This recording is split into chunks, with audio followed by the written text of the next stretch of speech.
Alhamdulillah nahmaduhu wa nasta'inuhu wa nastaghfiruh wa na'udzu billahi min syururi anfusina wa sayyiati a'malina may yahdihillahu fala mudhillalah wa may yudlil fala hadiyalah. Asyhadu an la ilaha illallah wahdahu la syarikalah wa asyhadu anna Muhammadan abduhu wa rasuluhu la nabiyya ba'da. Allahumma sholli wa sallim wa barik ala abdika wa rasulika Muhammad sallallahu alaihi wasallam wa ala alihi wa ashabihi wa man tabi'ahu wa wala. La haula wa la quwata illa billah. Segala puji dan syukur kembali kita panjatkan kehadirat Allah Subhanahu wa taala yang telah mempertemukan kita di rumah keluarga besar almarhum Haji Bambang Haryadi yang 7 hari yang lalu berpulang ke rahmatullah, bertemu dengan penciptanya dan akan bertanggung jawab segala perbuatan dan perkataannya di dunia ini. Salawat beriring salam senantiasa tercurah kepada Rasulullah Muhammad sallallahu alaihi wasallam beserta keluarga dan seluruh sahabat-sahabatnya yang telah berjasa besar menghantarkan Islam ke dalam kehidupan kita, sehingga Islam menjadi pedoman hidup kita satu-satunya. Kita hidup dalam keadaan Islam, menjalankan prinsip dan nilai-nilai Islam.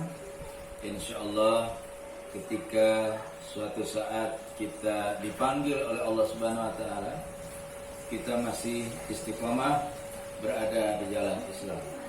Wala tamutunna illa wa antum muslimun.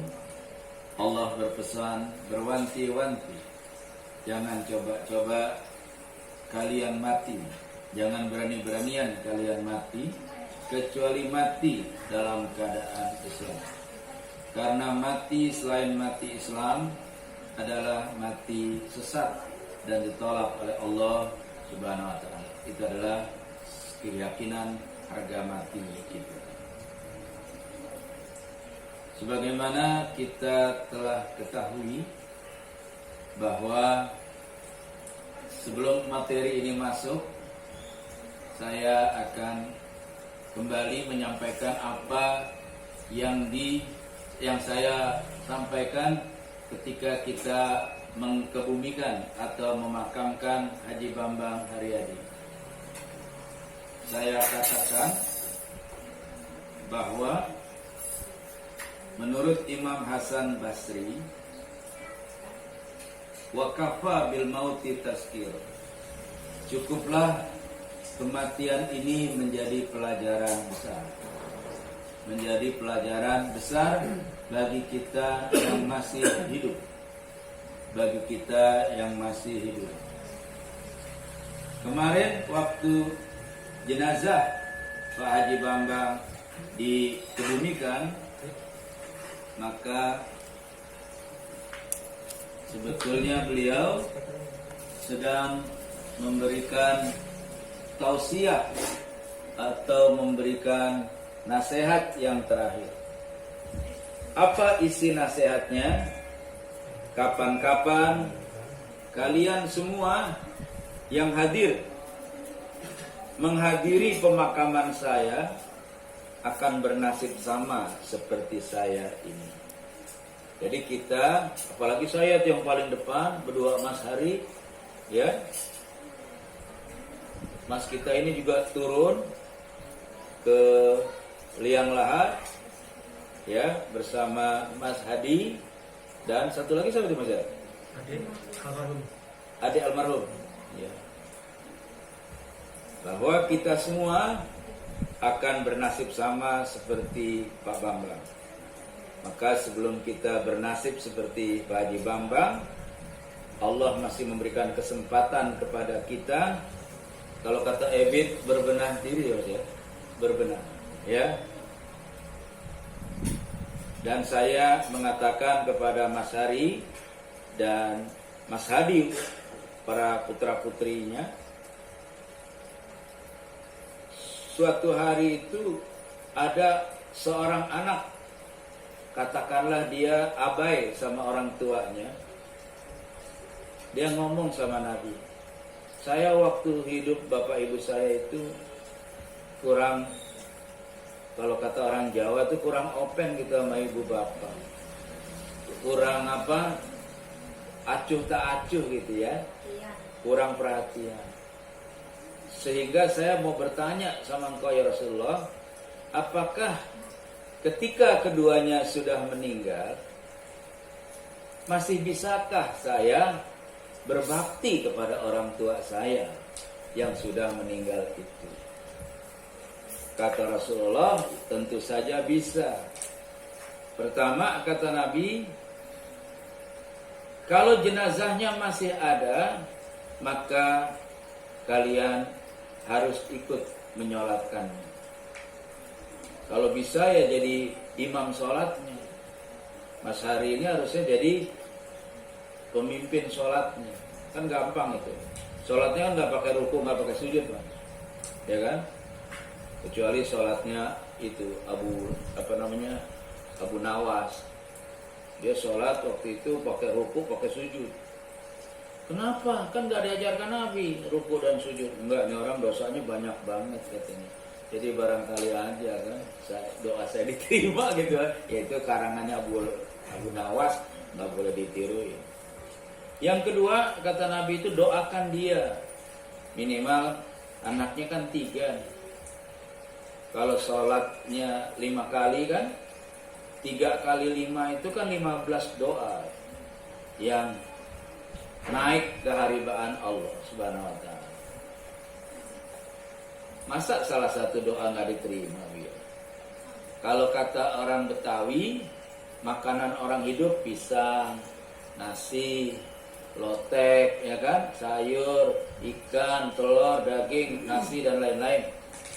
Tapi makanan orang mati itu doa. Minuman orang mati itu doa. Dan doa yang diterima, kata Nabi adalah waladun soleh yad'u lahu. Doa anak-anak yang soleh dan anak-anak yang soleh. Kalau kita sayang nama bapak kita, wabil khusus kepada Pak Haji Bambang, kalau kita sayang sama bapak kita, mohon dengan sangat jadilah kita menjadi pribadi-pribadi yang soleh. Menjadi pribadi-pribadi yang solehah, karena itulah yang bisa kita lakukan kepada Pak Haji Bambang. Kita udah berbeda alam sama dia alam barzah. Mudah-mudahan tempat dia, penantian dia sekarang di alam barzah itu adalah Raudatun minal jannah, taman-taman surga. Dia enak dia sekarang kalau doanya diterima nih ya. Nah, tinggal kita ini. Jadi Pak Haji Bambang kalau didoakan terus oleh anak-anaknya, istrinya, cucu-cucunya yang soleh dan solehah, insya Allah berbahagia. Kalau Pondok Ranggon itu kan masih alam dunia, karena itu dia kuburan. Bahasa Arabnya kan maqabir. Alhaakumut takatsur hatta zurtumul maqabir. Bermegah-megahan kamu mencari dunia ini, itu berakhirnya hatta zurtumul maqabir, sampai kamu mendatangi kuburan kamu. Jadi alam kubur sama kuburan beda, Mas Hari. Kalau kuburan itu bisa tiap hari kita datang ke Pondok Ranggon. Tapi kalau alam kubur atau alam barzah, hanya Pak Haji Bambang dengan Allah yang tahu. Kata Nabi, kalau dia beriman dan amal solehnya luar biasa, dosanya yang gede-gede nggak ada, dosa yang kecil sih, bukan Nabi kita kan, sering berdosa. Kalau dia orang beriman dan beramal soleh, kata Nabi, alam barzahnya, alam kuburnya itu seluas mata memandang. Bayangin itu, seluas mata memandang. Kalau kita tahu seluas mata memandang, kalau kita ada di tengah laut, Mas Hari, Saya suka dakwah ke Riau, itu suka naik kapal laut. Jadi kalau kita udah di tengah-tengah laut, itu tepiannya nggak kelihatan, itu semuanya laut di sini. Nah, kalau misalnya untuk melihat lapangan yang luas, ya cobalah pergi ke Jawa, ya kan? Pergi ke Pekalongan, itu banyak tegalan yang luas. Itu kira-kira alam kuburnya Pak Haji Bambang seperti itu. Mudah-mudahan. Nah, yang ketiga, anak-anaknya itu harus, kata Rasulullah, menjalani amanahnya. Makanya kan saya tanya sama ibu tadi, amanahnya Haji Bambang itu apa yang terakhir, ya kan? Ya itu harus dijalankan. Misalnya, mohon maaf, yang masih kurang ini tolong ditambahi, yang kurang berbenah tolong dibenahi. Yang keempat, silaturahim kepada orang-orang yang dicintai oleh Haji Bambang. Siapa yang dicintai oleh Haji Bambang ini? Saudara-saudaranya, sahabat-sahabatnya. Jadi sekarang itu Mas Hari minimal nanti kalau Covid udah kelar, itu insya Allah mau ada pengajian kayak begini lagi. Kalau sekarang kan mereka belum berani, gitu. Jadi karena ya nggak beraninya bukan sama itu Covid, nggak beraninya sama Satpol PP. Begitu ntar ngaji kita dibubarin, kan nggak enak begitu doang. Padahal kan mohon maaf nih, saya semenjak Covid ini ada, musola saya itu sholat 5 waktu itu komplit, dari subuh sampai isya berjamaah, rapat-rapat dari dulu. Nah ini saksinya ini kan, ini salah satu imamnya ini Pak Lambang ini, ya walaupun dia penampilannya sederhana gitu, tapi hafalannya berapa juznya ini, masya Allah ya. Jadi salah satunya. Bahkan orang-orang Cibubur, murid-muridnya Ustadz Hasanuddin, itu kan sulit sholat di mana-mana itu. Datangnya ke tempat saya.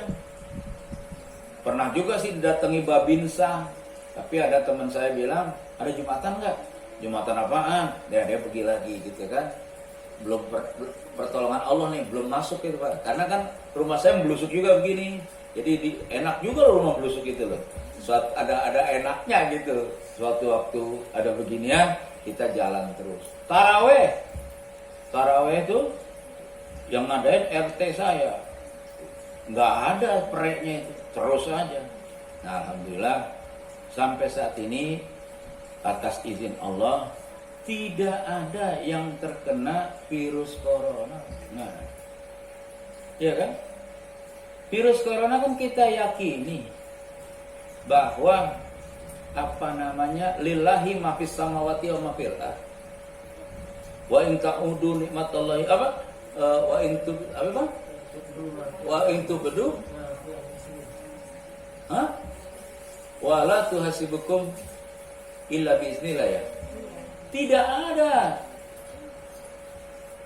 dia nempel kemana-mana kalau bukan izin Allah. Dia menghindar juga atas izin Allah. Makanya kan saya suka sering menampilkan analogi atau percontohan. Kalau kita diganggu sama setan, sama jin, sama gendruwo, sama kuntilanak, kan panggil yang punya. Bukan panggilin dukun mah habis duit kita. Itu jin kagak kabur.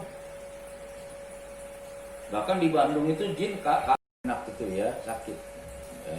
Nah, ternyata dalam sejarah Nabi Muhammad, Nabi kematian istri tercinta namanya Khadijah radhiyallahu anha. Nah, ini kematian Khadijah radhiyallahu anha. Khadijah ini bukan hanya istri setia, tapi beliau adalah economical backbone, tulang punggung perekonomian Nabi. Kan dia pengusaha kaya raya nih. Wanita terkaya di Mekah. Ibu-ibu, bayangan Mekah itu sekarang coba. Kalau tanah termahal di Menteng 150.000, 150 juta semeter di Menteng. Jadi kalau kita punya tanah di Menteng 10 meter aja, udah tukerin aja sama di Bulak Srel, ya. Terus tanah yang termahal lagi yaitu Beverly Hills. Semeter waktu itu sekitar 800 juta semeter. Beverly Hills itu yang tinggal di situ Michael Jackson, Whitney Houston, pokoknya bintang-bintang lah. Kalau orang-orang biasa nggak bisa. Terus ada lagi tanah yang termahal, yaitu di tengah-tengah kota Tokyo, namanya Ginza. Semeter 2 miliar. Semeter 2 miliar di Jepang itu. Terus saya iseng-iseng waktu pergi umroh tahun 2007, tanya sama orang-orang sana, Mekah Madinah ini semeter berapa? 6 miliar semeter. Makanya itu Rano Karno, Abu Rizal Bakri kan menyewa aja di sana, Pak. Nggak pernah beli. Ya mau dagang bakso masa belinya semeter 6 miliar. Kapan break even point ya Mas ya? Susah. Jadi kebanyakan mereka tapi juga bukan ini juga, peraturan juga. Nggak sembarangan jualan tanah di Mekah Madinah itu. Nggak sembarangan. Sama seperti Sultan Hamengkubuwono ke-10. Tidak mau menjual tanah kepada Cina karena Cina adalah bangsa pengkhianat, kata dia. Nggak mau, boleh di sana di Malioboro, di Beringharjo sekedar nyewa. Setelah selesai, dia dibully, dia dicaci maki oleh cebong-cebong gitu kan? Ya biasa aja. Ini tanah-tanah gue, kan? Mohon maaf nih. Jogja itu kan 2/3 milik Ngarasot Dalem itu. Sultan Hamengkubuwono 10, 2/3 terminal Jogja, stasiun Tugu, termasuk UGM itu kan yang punya, dulunya kan punya Sri Sultan. Nah, terus lagi kematian yang selanjutnya adalah kematiannya pamanda tercinta Abu Thalib. Jadi Nabi Muhammad pernah mengalami kematian demi kematian. Kematian Abu Thalib. Abu Thalib itu juga bukan sekedar paman biasa, tapi dia adalah political backbone, tulang punggung politiknya Nabi Muhammad SAW. Jadi orang mau merubutin Nabi takut kalau ada Abu Thalib. Bahkan Abu Thalib mengatakan, siapa saja yang berani-beranian mengganggu, mengusik kehidupan ponakan saya yang laki-laki itu yang namanya Muhammad, langkahi dulu mayatnya Abu Thalib. Padahal Abu Thalib itu sampai mati nggak masuk Islam. Jadi kita ini alhamdulillah bukan sedarah sama Nabi, bukan saudara, bukan apa-apa, nggak sebangsa, nggak sebahasa, berpisah jarak 1400 tahun lebih. Alhamdulillah kita bisa dapat hidayah, kita bisa beribadah seperti Nabi beribadah, dan seterusnya dan seterusnya. Nah, Nabi juga bukan hanya itu saja mengalami kematian, tetapi mengalami penderitaan yang luar biasa, yaitu peristiwa Taif. Taif itu daerah dingin. Jadi kira-kira 60 km atau 80 km dari kota Mekah itu ada daerah namanya Taif. Dingin kayak Sukabumi gitu. Nah, Saudi itu sekarang kalau lagi musim panas peleng-pelengan, ibu kotanya kan pindah di Taif. Jadi mungkin satu-satunya negara ibu kotanya 2 itu Saudi. Kalau lagi musim biasa di Riyadh, kalau lagi musim panas dia pindah ke Taif karena dingin di situ. Indonesia tadinya mau 2 juga ya Mas ya.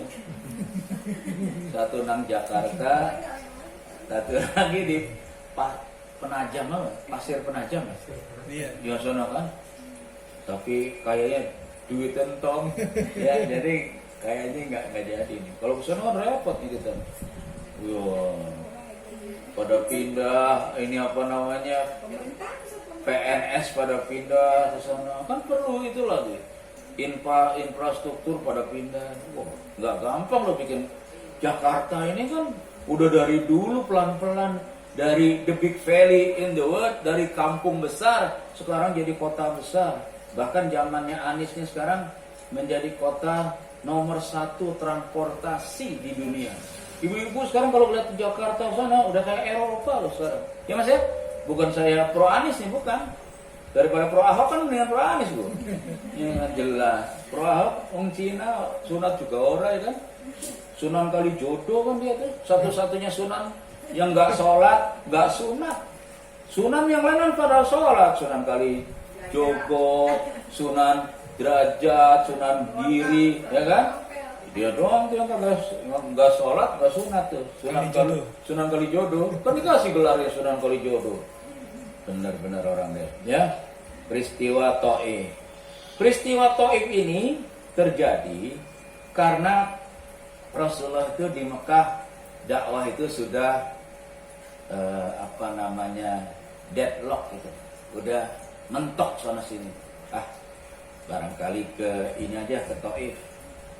Biasanya orang Taif ini kan orangnya daerah dingin, barangkali otaknya dingin, hatinya dingin, maulah menerima dakwah saya. Dia pergi ke sana itu sama anak angkatnya Zaid bin Haritsah, berdua aja sih. Bahwa taunya di sana itu sudah dipersiapkan batu oleh para orang tua yang memprovokasi anak-anaknya agar ntar kalau ada orang namanya Muhammad ngaku-ngaku Nabi dari Mekah serimpung. Bahasa Jawanya itu apa ya? Ditimpukin gitu kan? Kalau bahasa kita kan diserimpung. Bahasa Jawa serimpung bukan? Kalau bahasa Pekalongannya apa Bu? Ditimpukin, pokoknya timpukinnya bukan satu kali, terus-terusan. Kalau bahasa itu orang Bojong diberutugin, waktu terus-terusan sampai Nabi berdarah-darah, sampai dia berdoa, ya kan? Ketika dia berdoa, malaikat Jibril tak datang. Muhammad, kamu tinggal bilang iya aja. Gunung sebelah sana sama gunung sebelah sini mau saya adu. Ini tanah nih mau saya bongkar, mau saya kubur hidup-hidup orang Taif. Kurang ajar dia kan. Ya. Itu kalau misalnya orangnya kayak kita Mas Hari ya. Kita lagi digebukin orang nih. Tahu-tahu Danjen Kopassus datang. Mas Hari, tinggal ngomong aja. Itu saya ratain ke orang-orang itu. Gimana Mas Hari? Kata Mas Hari, monggo kerso panjenengan. Terserah aja gitu. Kalau Nabi Muhammad dikasih tawaran begitu, nggak mau. Jangan Jibril. Mereka ini nggak ngerti siapa saya. Ya kan? Bahkan Nabi berdoa, Allahumma yahdi hadza kaum. Ya Allah, berilah hidayah kaum yang kagak tahu ini. Sekarang dia semua pada nimbukin saya. Tapi nanti anak cucunya akan menjadi pengikut-pengikut saya. Kan betul. Syekh bin Baz itu mufti Mekah, ketua MUI Mekah yang buta itu tunanetra, itu kan orang Taif. Berarti omongan Nabi itu 1500 tahun yang lalu jadi kenyataan hari ini. Ya, jadi omongan Nabi itu kita lihat insya Allah kalau umur panjang akan terlaksana satu demi satu. Nah, inilah yang disebut dalam sejarah atau sirah nabawiyah, sejarah Nabi, sejarah Islam. Tahun ini namanya tahun Amnul Huzn. Tahun Amnul Huzn itu tahun duka cita. Tahun duka cita. Kalau bahasa Jawanya tahun keloro-loro. Kalau bahasa Sundanya tahun-tahun sangsara pisan. Kalau bahasa Padangnya sansaro badan. Iya bayangin, istri tercinta meninggal, paman yang begitu kuatnya meninggal, terus badan kita pun ditimpukin gara-gara dakwah. Apa sih? Ya kan orang kan, Nabi Muhammad belum pernah makan duit kamu, belum pernah godain bini kamu, belum pernah mencelakakan kamu, karena dia dakwah. Ngajakin kamu ke sorga kok ditimpukin. Nah, lantas kita kan meyakini ada surat namanya Alam Nasrah ya Bu ya. Nah ini dia, Alam Nasrah laka sadrak. Surat inilah yang kemarin waktu Pak Anies Baswedan dipanggil sama Bareskrim, dia sholat, ketika sholat Johor sama Asar kan gak ketahuan ya Mas Arya. Kalau kita sholat Johor, sholat Asar mau aja jadi imam, karena kan orang kerumui ini kan gitu kan, nggak tahu salah atau benar. Tapi kalau orang sholat maghrib, sholat subuh, sholat isya kan ketahuan. Jadi Pak Anies setelah Al-Fatihah dia membaca surat ini. Kita lihat artinya, Alam Nasrah laka sadrak. Bukankah kami telah melapangkan untukmu dadamu. Jadi sebetulnya Allah tahu yang sakit itu di sini, dada ini. Kalau dilapangkan sama Allah kan enak. Ya. Sebetulnya hati kita kalau secara anatomi kan hati kita di sini, Pak. Tapi kan kalau hati yang sakit, hati yang luka, hati yang kecewa, di mana itu sebetulnya kan? Yang kedua, wa wada'na anka wizrak. Dan kami telah menghilangkan daripadamu beban. Jadi minta kita ini sama Allah. Jadi kalau nanti ibu-ibu, bapak-bapak dalam keadaan terjepit, sulit, luar biasa lah, baca aja surat ini. Alladzina anqadha dhahrak, yang memberatkan punggungmu. Wa rafa'na laka dzikrak, dan kata Allah, kami tinggikan bagimu sebutan namamu. Tidak ada nama yang disebut setelah Allah itu kecuali Nabi Muhammad. Hari ini ada orang yang masih azan zuhur Pak di negeri lain. Itu nama Muhammad disebut asyhadu anna Muhammad Rasulullah. Hari ini ada yang masih sholat subuh di belahan bumi lain, yang masih sholat asar, yang masih sholat maghrib. Nggak ada putusnya tuh orang. Selama azan masih berkumandang, maka lebih cepat dari detik nama Nabi Muhammad itu disebut orang. Coba di dunia ini nama siapa setelah Allah nih? Nama Nabi Muhammad. Di mana-mana disebut orang. Orang at-tahiyat aja kan asyhadu alla ilaha illallah wa asyhadu anna Muhammadan abduhu wa rasuluh. Kalau kita at-tahiyat enggak pakai begituan kan enggak diterima. Masya Allah. Nah, lantas inilah titik beratnya. Fa inna ma'al usri yusra. Ini kereta ke Pekalongan apa Bu ya? Bukan ya? Bukan. Karena sesungguhnya sesudah kesulitan itu ada kemudahan. Sampai Allah menyebutnya 2 kali, inna ma'al usri yusra. Sesungguhnya sesudah kesulitan itu ada kemudahan. Terus Allah mengatakan lagi, fa idza faragta fansab, apabila kamu sudah selesai kepada satu persoalan, pindah kepada persoalan yang lain. Kalau kata Ibnu Abbas, setelah kita sholat, kita berdoa. Dan doa yang paling hebat itu sebetulnya adalah afdhalud doa, akbarud doa, astagfirullahaladzim. Nah, dan seluruh persoalan dunia kita ini, wa ila rabbika farghab, hanya kembalikanlah kepada Allah supaya kita bisa berharap kepadanya. Dan alhamdulillah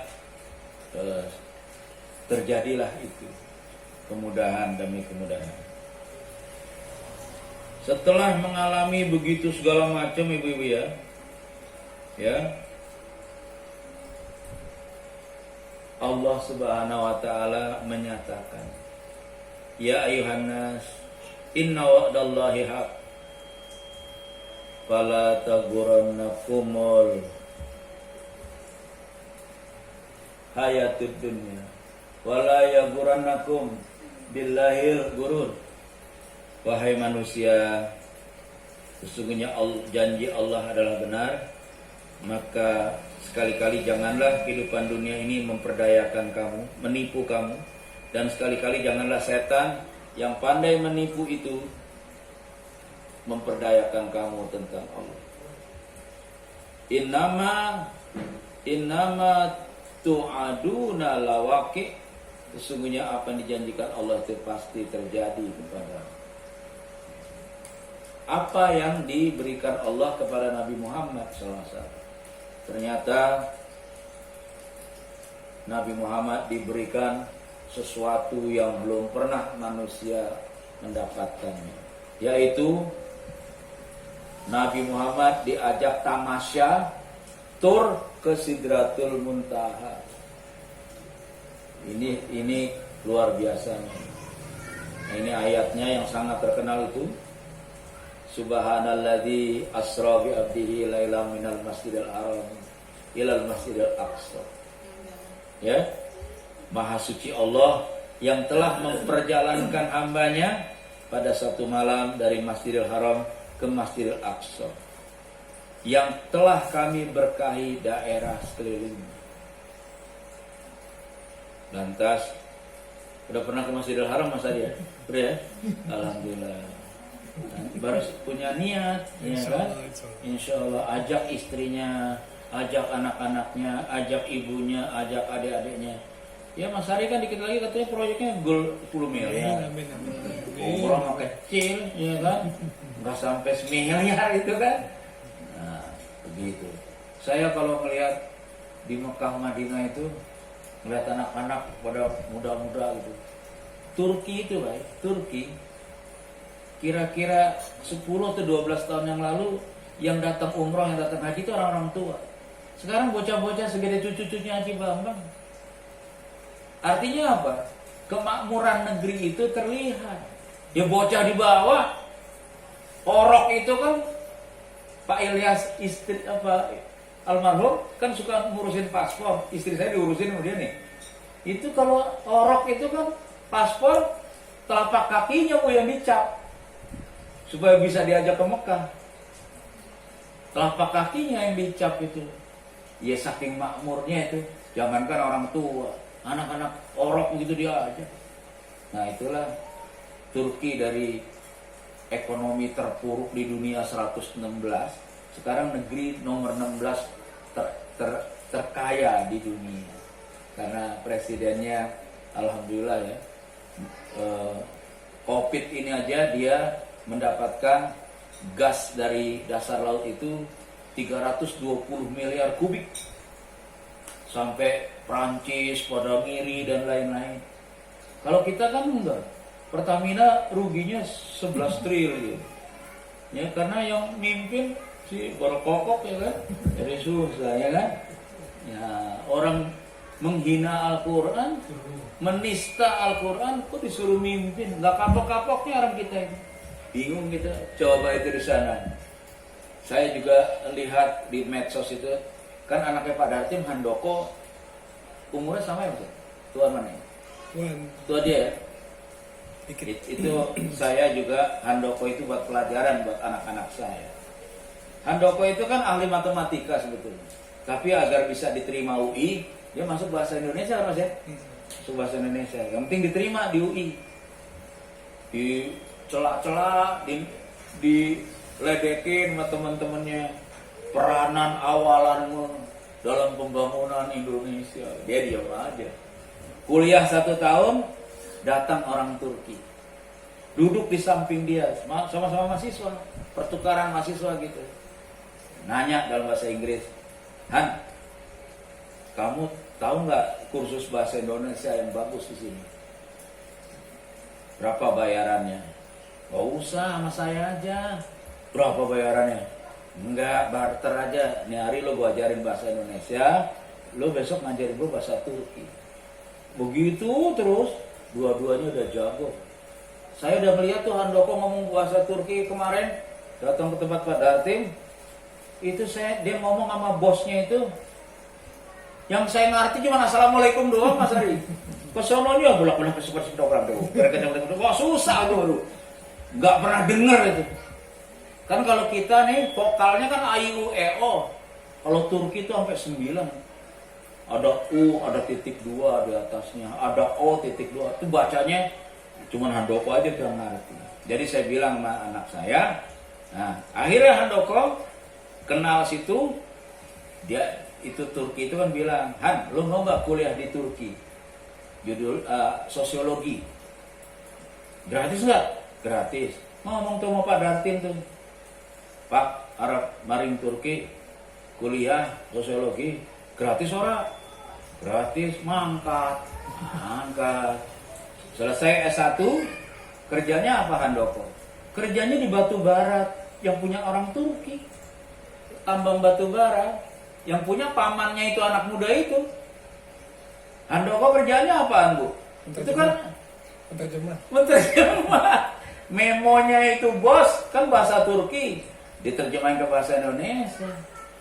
Ya mohon maaf ya, Handoko rumah udah punya, mobil udah punya.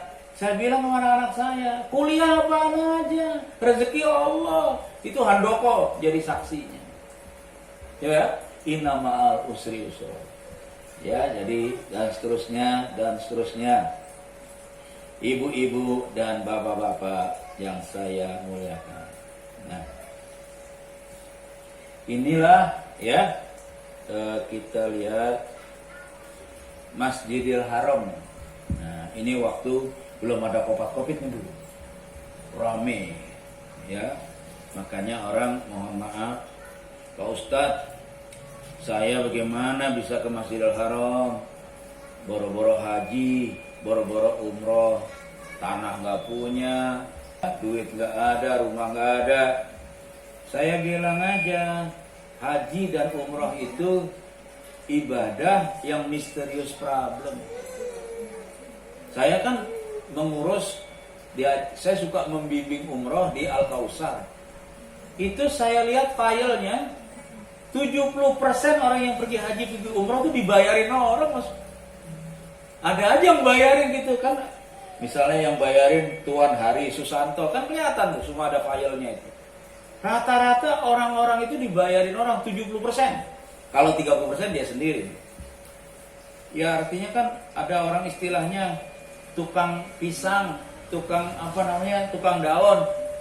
Secara akal kan nggak bisa pergi ke sana. Tapi kalau Allah sudah mengatakan jadi ya jadi, Pak.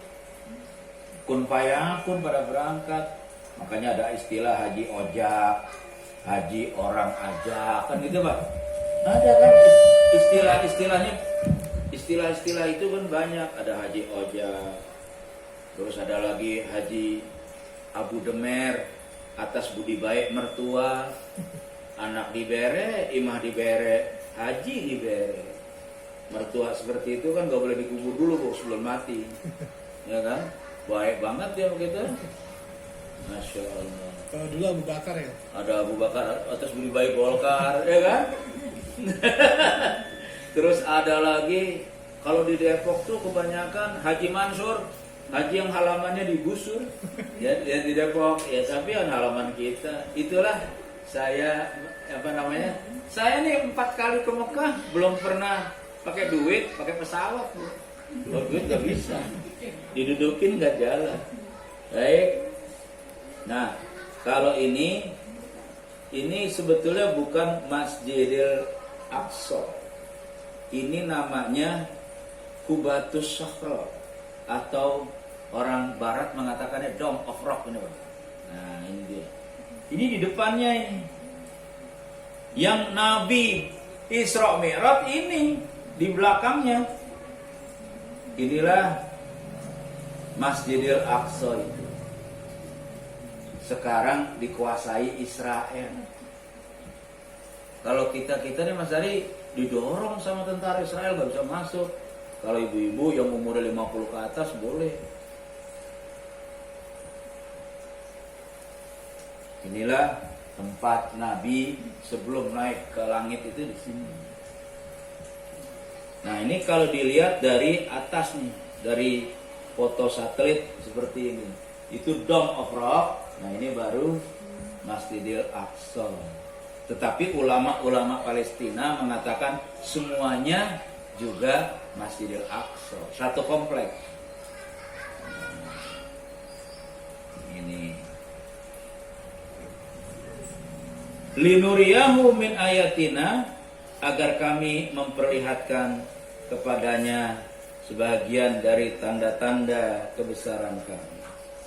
Salah satu kebesaran Allah yang dilihat oleh Nabi itu, Nabi melihat Jibril dalam rupa aslinya. Dalam rupa aslinya. Saya lihat di bukunya Dr. Haikal, Hussein Haikal, itu Nabi itu melihat Jibril dalam bentuk aslinya, diceritakan. Nah, Jibril itu punya sayap 600. Kalau sayapnya dibentangkan, 2 aja dibentangkan, tempat matahari terbit sama tempat matahari tenggelam tertutup oleh sayap-sayapnya Jibril. Kalau dia dalam bentuk aslinya. Ini yang disampaikan oleh Allah Subhanahu wa taala sendiri. Walaqad ra'ahu nazlatu ukhra inda sidratil muntaha indaha jannatul ma'wa idza yaksha as-sidrata ma yaksha. Dan sesungguhnya Muhammad telah melihat Jibril itu dalam rupa aslinya pada waktu yang lain, yaitu di Sidratul Muntaha, di dekatnya ada surga tempat tinggal. Muhammad melihat Jibril ketika Sidratul Muntaha diliputi oleh sesuatu yang meliputi. Penglihatannya tidak berpaling, tidak lebih dan tidak kurang. Masya Allah. Sesungguhnya dia telah melihat tanda-tanda kebesaran kekuasaan Tuhannya yang paling besar. Dan oleh-oleh dari perjalanan Isra Mi'raj itu ternyata bukan apa-apa, bukannya kerajaan, bukannya kekuasaan, bukannya gunung emas dan lain-lain, tetapi oleh-olehnya adalah sholat fardu 5 waktu. Kalau perintah puasa kan Jibril turun, perintah haji Jibrilnya turun, perintah apa lagi? Zakat Jibrilnya turun, perintah jihad Jibrilnya turun, tapi perintah sholat Nabi Muhammadnya yang diajak ke atas. Luar biasa. Jadi sholat ini luar biasa. Subhanallah. Berbahagialah kita yang ditakdirkan oleh Allah, hati kita tunduk untuk bisa sholat, hati kita bisa tawadu, hati kita bisa pasrah, diatur untuk sholat, kita mau. Ini Allah berfirman, ya, fa idza qadaytumus shalah fa'azkurullah qiyama wa qu'uda wa ala junubihim fa idza atma'nantum faqimus shalah inna salata kanat alal mu'minina kitaban mauquta. Maka apabila kamu telah menyelesaikan sholatmu, ingatlah Allah di waktu berdiri, waktu duduk, waktu berbaring. Kemudian apabila kamu telah merasa aman, maka dirikanlah sholat sebagaimana biasa. Sesungguhnya sholat itu adalah fardu yang ditentukan waktunya oleh Allah pada orang-orang beriman. Jadi subuh 4:03 itu yang menentukan adalah Allah. Johor sekarang kan 11:40 Pak. Yang menentukan adalah Allah. Kalau kita yang menentukan kan seenak kita nih Pak. 11:40 kita datangnya 1.40. Ya. Coba misalnya saya janji sama Mas Hari nih. Mas Hari tungguin saya ya jam 1 situ. Tahu-tahu saya jam 2 baru datang. Mas Hari udah kekeringan di situ.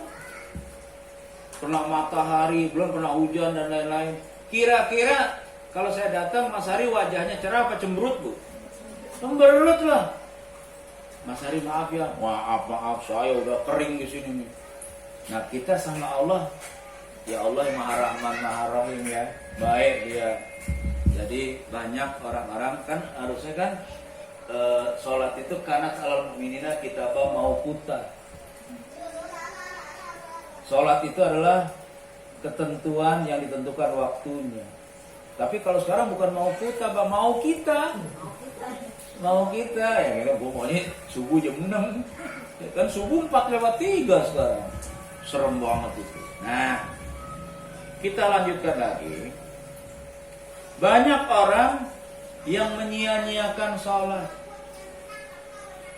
Bahkan lebih takut ketinggalan pesawat daripada ketinggalan sholat. Nih barangnya nih yang ditakuti nih, ya kan? Apalagi masa covid begini nih. Untuk bisa naik pesawat, kemarin anak saya di PCR tuh, disodok-sodok tuh hidungnya, disodok-sodok tenggorokannya di Cilandak ya. 1,2 tuh 1,2 juta kan.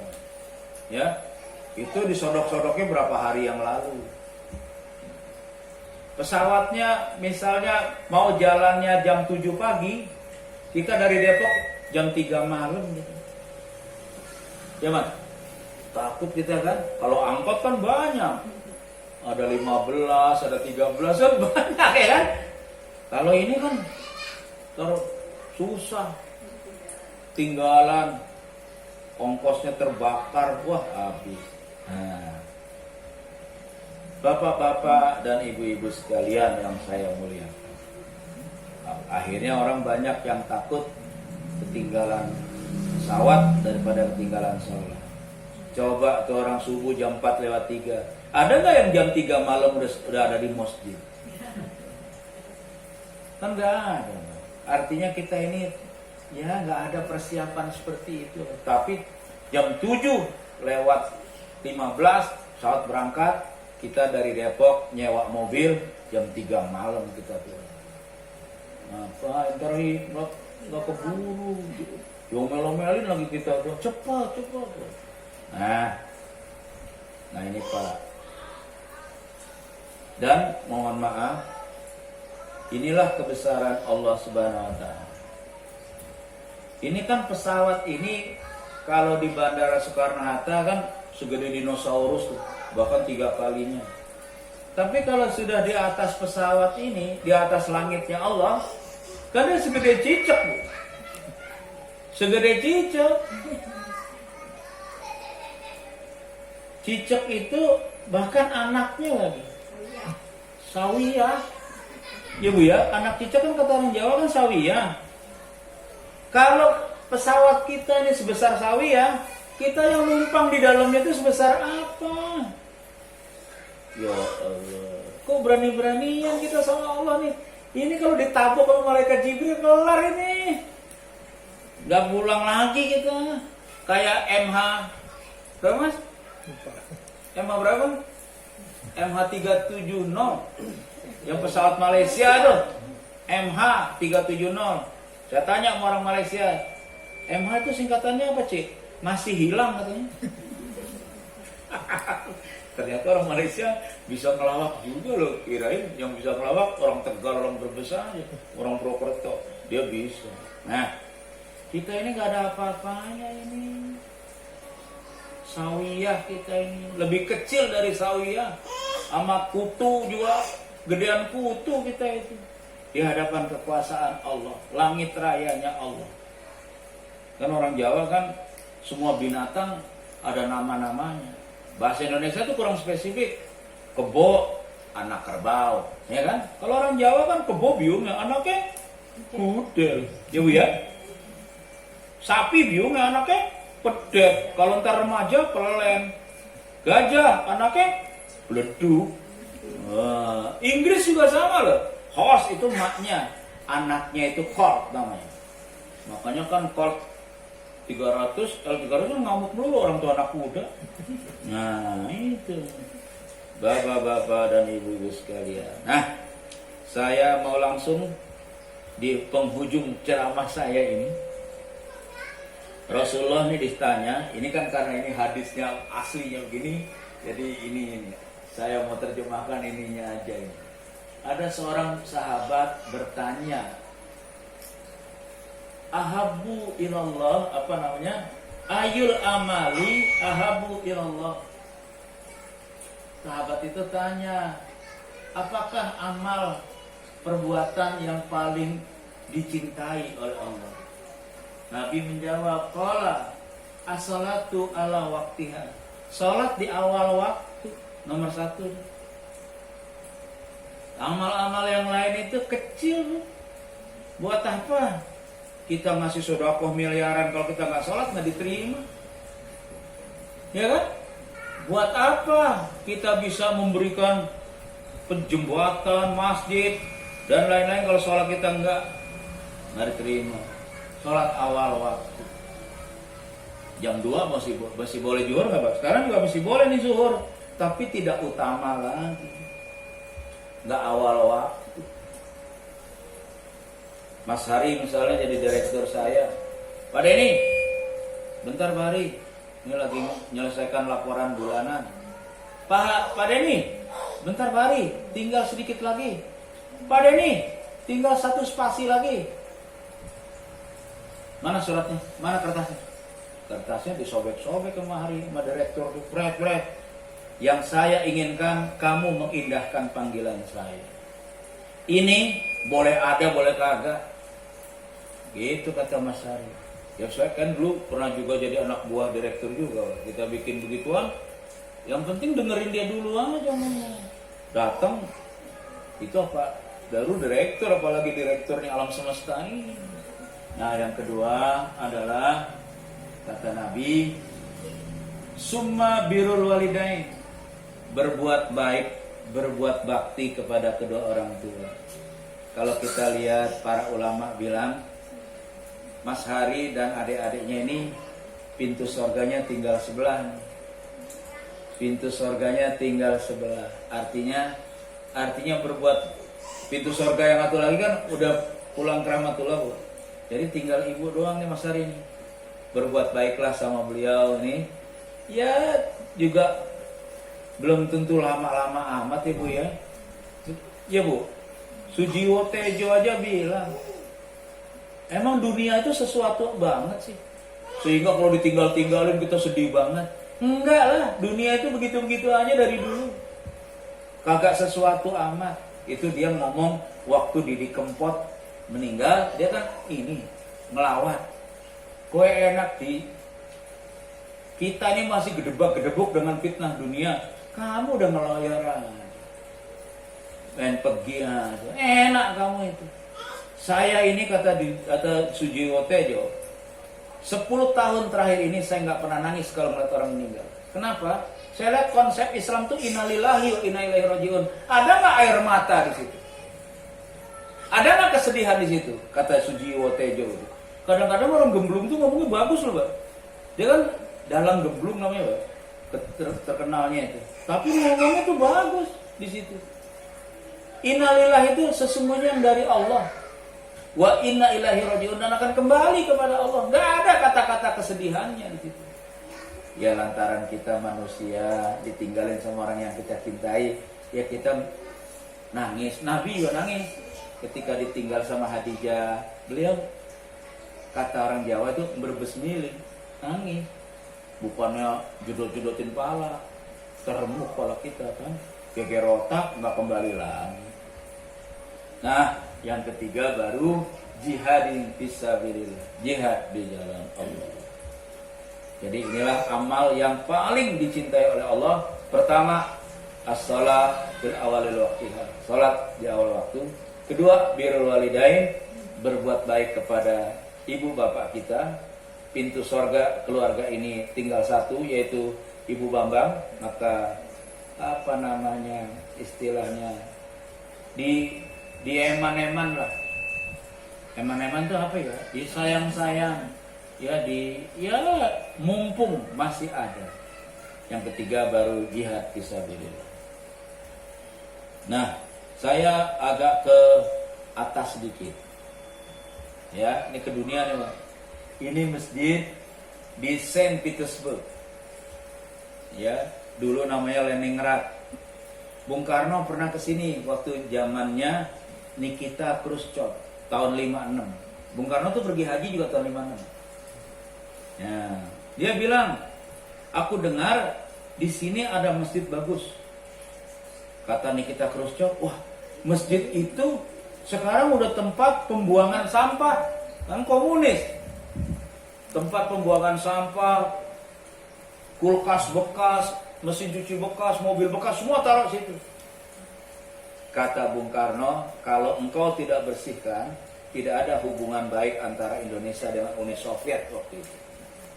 Dibersihin 1 hari, kalau orang kerja kan 1 hari, Pak. Ya mereka kan disiplin besi. 1 hari ada presiden dari Indonesia mau sholat di sini, datang sana udah bersih, sehingga itu ada dikasih jalan tuh, jalan namanya Ahmed Soekarno tuh, Ahmed Soekarno Street. Nah ini Bung Karno datang ke sini nih. Nah, ya kan? Ini bersama presiden orang-orang menteri-menteri zaman dulu nih ya. Ada menteri agama, ada menteri segala macam lah. Nah, ini Bung Karno lagi betulin kopiahnya. Dia tahu bahwa sholat itu adalah zikir ibadah yang terbesar. Nah, inilah mereka. Tapi saya juga heran kenapa anak-anaknya itu tidak doyan sholat dulu. Bahkan mengatakan akhirat itu hanyalah hayalan. Itu kalau Bung Karno-nya hidup ditempilingi loh itu. Ya kan, Megawati kan sembarangan aja itu. Kayak udah pergi ke sono aja. Lah, salah satu rukun iman itu adalah percaya kepada hari akhirat.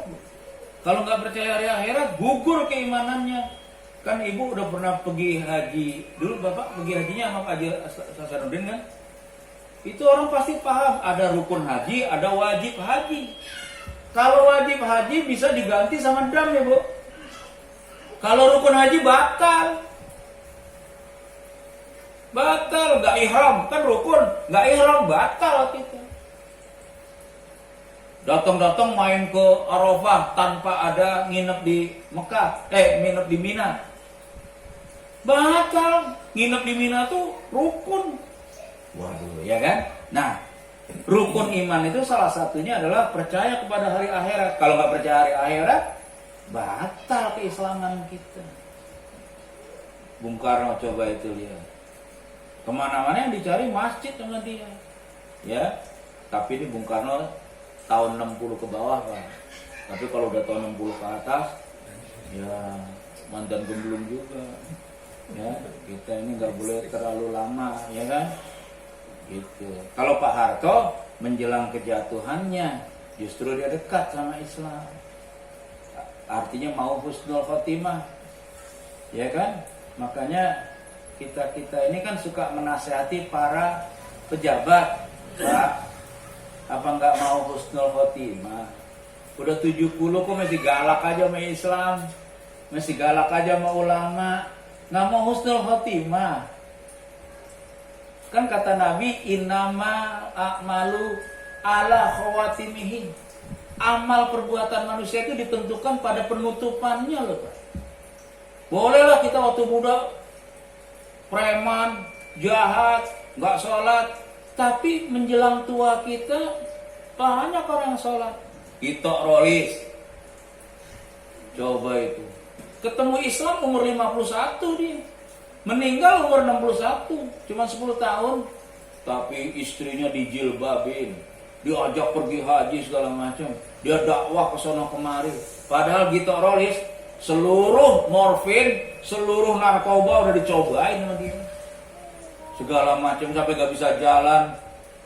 Gito Rolis itu waktu lulus SMA aja Dia diboncengin sama adiknya Habibie, itu Timi Habibie, muter-muter kota Bandung pakai Harley dalam keadaan telanjang bulat. Kan orang segemblung-gemblungnya orang gitu kan. Tapi hidayah datang menjelang penutupan umurnya. Lah kita ini kan penutupan umur kita nggak tahu. Pak Bambang kemarin umur berapa? Pak Bambang kemarin umur berapa? 69. 69 kan? Saya juga pernah menasihati Pak Sofan, temannya Pak Bambang juga. Pak Sofan, hati-hati sama umur 69. Kenapa? Bung Karno meninggal 69, Gus Dur 69, Saddam Hussein 69, Muammar Gaddafi 69. 69 itu genting loh. Terus bisa juga turun 59, turun lagi 49, turun lagi 39, bisa 9. Kemarin kan kita nguburin Pak Bambang, sebelah kita itu anak umur 20 yang meninggal. Ya kan? Kan kita 5 tuh. Mas ingat kan? Saya lihat itunya di patoknya itu nisannya anak ini 20 loh. Kan saya bilang tuh, mati itu kan nomor cabut, bukan nomor urut. Kalau nomor urut, mbahnya dulu, baru bapaknya, baru ibunya, baru dia, baru mantunya, baru segala macam gitu Bu. Tetapi dalam urusan mati, nomornya nomor cabut, artinya secabut-cabutnya. Buktinya kan Nika Ardhidal dulu. Titi Puspa kan belum sampai sekarang.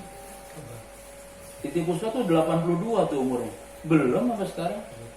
Yang namanya Nika Ardhidal umur 20, lagi cakep-cakepnya. Enggak peduli. Jadi yang namanya mati itu netral dia. Dia datang kepada orang yang udah tobat. Dia datang kepada orang yang masih maksiat. Dia datang kepada orang yang urusannya udah kelar. Dia datang kepada orang yang urusannya belum kelar. Anak belum punya, mantu belum punya, bahkan bini aja belum punya. Main ambil aja. Ya kan? Jadi ya inilah. Ini juga saya mengingatkan diri kita.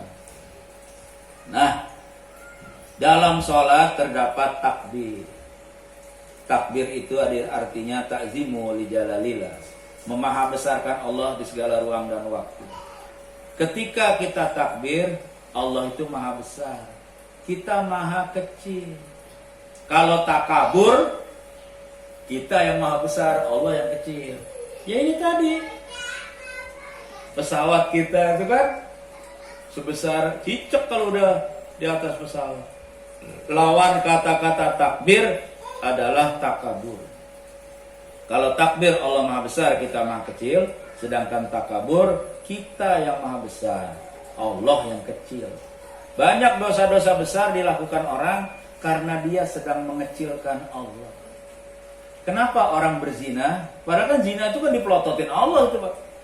Karena dia sedang mengecilkan Allah. Kenapa orang berani korupsi miliar-miliaran? Karena dia sedang mengecilkan Allah. Seperti di perusahaan, ambil aja itu kan harta perusahaan, barang perusahaan. Gak ada yang tahu ini. Mak lo nggak tahu, bapak lo nggak tahu, tapi Allah kan tahu. Allah tahu, diem aja nggak kayak lo berisik gitu. Ada juga orang begitu tuh, kurang ajar ya kan? Nah, orang berani kurang ajar sama orang tuanya, bahkan berani meninggalkan sholat, sebetulnya intinya dia sedang mengecilkan Allah Subhanahu wa Ta'ala. Yang sangat terakhir, 3 panggilan besar. 3 panggilan besar adalah, pertama, panggilan Allah yang tiap hari itu adalah panggilan sholat 5 waktu. Jadi kalau kita masih dipanggil 5 waktu, berarti kita masih hidup di alam dunia ini. Tadi kita dipanggil zuhur, sebentar lagi kita dipanggil asar. Nanti sore insya Allah dipanggil maghrib, malam panggilan isya, besok pagi subuh. Ya, panggilan ini. Panggilan kedua adalah panggilan yang setahun sekali. Panggilan tanah suci, setahun sekali. Kalau di Depok 20 tahun sekali. Ya, karena kan kita daftarnya sekarang 2020, ntar 2030, 2040 baru kita berangkat. Itu dengan catatan kalau boten meninggal, ya kan? Nah, itu panggilan bukan setahun sekali sekarang. Panggilan tanah suci. Panggilan yang terakhir adalah panggilan tanah kusir, Mas Hari. Tadi kan panggilan kedua panggilan tanah suci. Ini yang terakhir adalah panggilan tanah kusir. Panggilan terakhir. Ya tanah kusir contoh bisa Pondok Ranggon, bisa Kali Mulya, bisa Kalibata, bisa kuburan Kemiri, bisa kuburan KW-KW, bisa kuburan Munjul. Nah, Buya Hamka menasihati kita, tidak ada panggilan setara dengan panggilan ilahi. Maka penuhilah panggilannya yang tiap hari itu. Karena ketika engkau dipanggil untuk terakhir kalinya, engkau tidak akan dipersulitnya. Jadi kalau kita biasa mudah dipanggil Allah, Johor berangkat, asar berangkat tepat waktu, nanti ketika terakhir kali kita dipanggil Allah Subhanahu wa taala, kita tidak akan dipersulitnya. Barangkali ini saja yang saya sampaikan. Mudah-mudahan bermanfaat bagi saya, bagi keluarga saya dan keluarga Haji Bambang dan seluruh anak, mantu dan cucu-cucunya. Dan mudah-mudahan Allah mempertemukan kita kembali dengan Haji Bambang dalam keadaan muda, dalam keadaan bahagia, tapi syaratnya kita semua harus orang-orang soleh dan soleha. Karena roh itu akan dipersatukan dengan yang sekualitas. Sama dengan burung.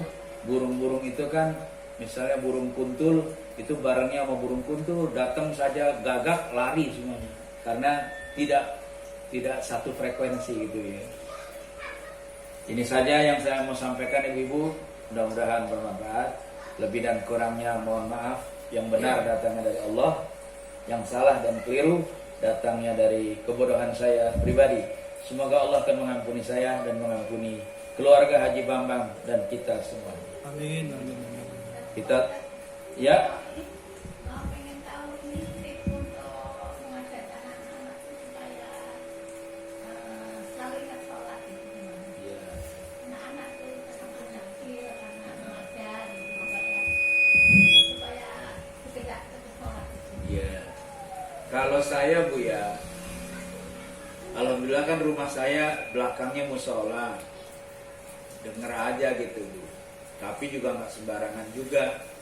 Kadang-kadang mereka kalau subuh terutama susah dibanguninnya, kan susah dibangun. Apalagi sekarang jam 4 udah masih malam, ntar aja ya gitu. Saya sih sederhana aja Bu. Tahu nggak kamu? Malaikat Israel pernah masuk ke rumah kita. Kan dulu kita, ibu saya kan tinggal bareng sama saya Bu. Nah, malaikat Israel pernah datang ke rumah kita ini. Dia datang ke kamar nenek kita. Dia ambil tuh. Bagus aja nggak masuk ke kamar kamu. Nah itu dia pada sholatnya rajin Bu. Tapi itu kan senjata pamungkas, nggak boleh sering-sering. Karena kalau sering-sering paling ayah ngomongnya begitu lagi kan gitu.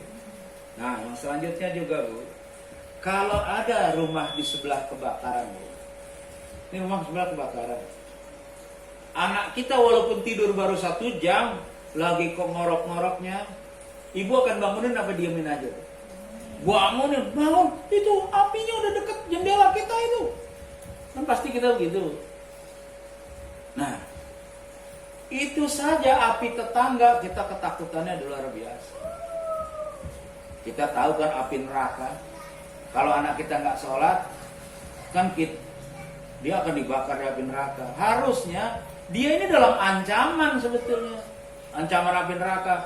Harus kita dengan upaya yang sungguh-sungguh. Bangun kamu. Gak akan ada orang yang tahan di neraka 1 detik. Bilang begitu ya, terus-terusan. Insya Allah seluruh anak saya 9-9-nya sholat, tapi kualitasnya kan masing-masing Bu. Ada yang bagus banget, ada yang setengah bagus, ada yang setengah ya masih nurutin ngantuk-ngantuk gitu kan.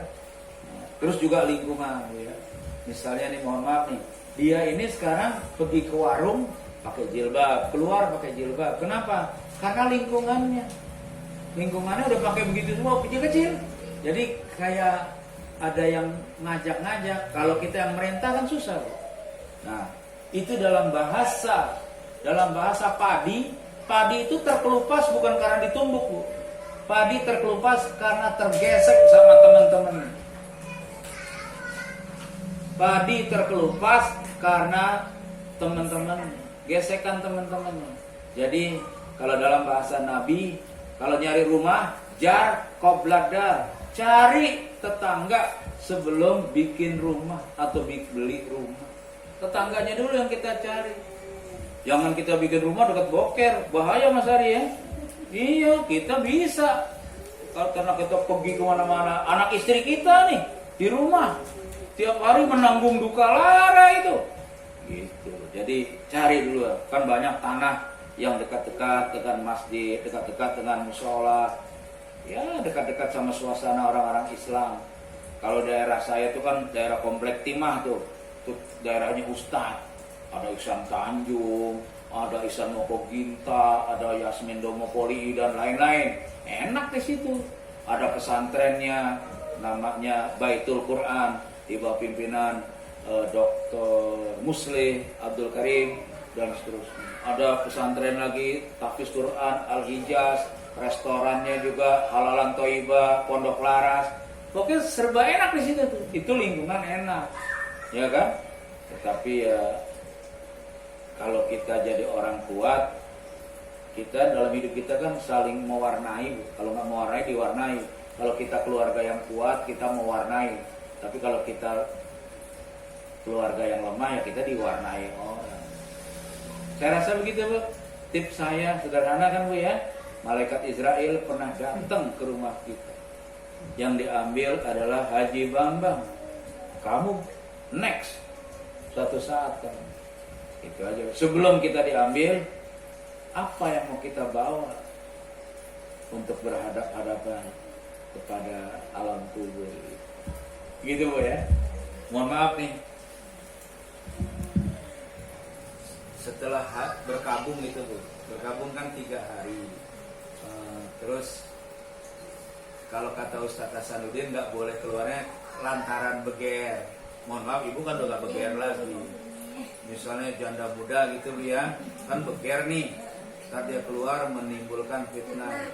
Posisi janda apalagi muda itu kan posisi sulit dalam hidupnya. Di dalam aja dia ngerem aja. Di luar disangkain godain bini laki orang, pelakor, kan gitu, Bu. Tapi kalau menurut saya, Ibu keluar boleh untuk hal-hal tertentu saja. Ke pasar yang dekat-dekat aja gitu, Bu. Apalagi sekarang kan pakai online aja kan beres. Ke rumah Mas Hari kan deket, boleh. Jadi yang nggak boleh kata Pak Ustadz Hasanuddin itu adalah yang berbau